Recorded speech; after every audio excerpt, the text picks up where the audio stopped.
संसद का मॉनसून सत्र 14 सितंबर से शुरू होने जा रहा है और ये 1 अक्टूबर तक जारी रहेगा। राष्ट्रपति रामनाथ कोविंद ने संसद के दोनों सदनों राज्यसभा और लोकसभा को 14 सितंबर से आहूत किया है।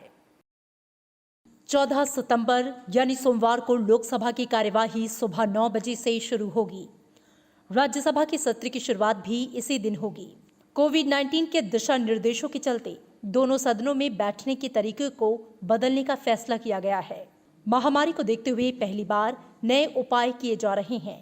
इन उपायों में सभी सांसदों की जांच, लोकसभा और राज्यसभा में सदस्यों के लिए बैठने की नई तरह से व्यवस्था और दोनों सदनों से जुड़े गलियारों पर सांसदों के बीच शारीरिक दूरी संबंधी नियमावली का पालन होगा। सभी सांसदों को मॉनसून सत्र में भाग लेने के लिए एक कोविड जांच करानी होगी। सचिवालय के सभी कर्मचारी और सुरक्षा व्यवस्था में जुटा स्टाफ और संसद की कार्यवाही को कवर करने वाले मीडिया कर्मियों का भी परीक्षण किया जाएगा।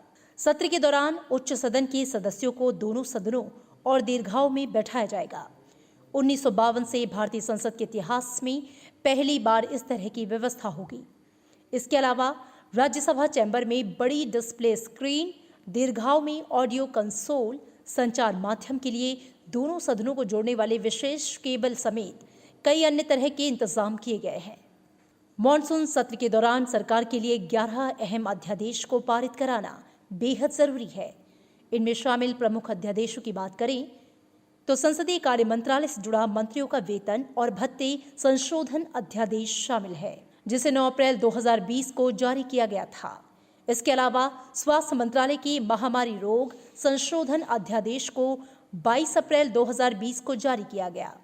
यह अध्यादेश महामारी रोग एक्ट 1897 में संशोधन करता है। इसके अलावा सरकार ने वित्त मंत्रालय के टैक्सेशन और अन्य कानून, विभिन्न प्रावधानों में राहत अध्यादेश, कृषि और किसान कल्याण मंत्रालय का मूल्य आश्वासन और कृषि सेवाओं पर किसान सशक्तिकरण और संरक्षण समझौता अध्यादेश 2020 जैसे महत्वपूर्ण अध्यादेश भी इसमें शामिल हैं। इनके अलावा कंपनी संशोधन विधेयक, प्रमुख बंदरगाह प्राधिकरण विधेयक, विमान संशोधन विधेयक, भारतीय सूचना प्रौद्योगिकी कानून संशोधन विधेयक, भारतीय चिकित्सा पद्धति विधेयक के लिए राष्ट्रीय आयोग, माता पिता और वरिष्ठ नागरिकों का रखरखाव और कल्याण संशोधन विधेयक पारित कराना भी सरकार के एजेंडे में शामिल है। कृति मिश्रा, राज्यसभा टीवी।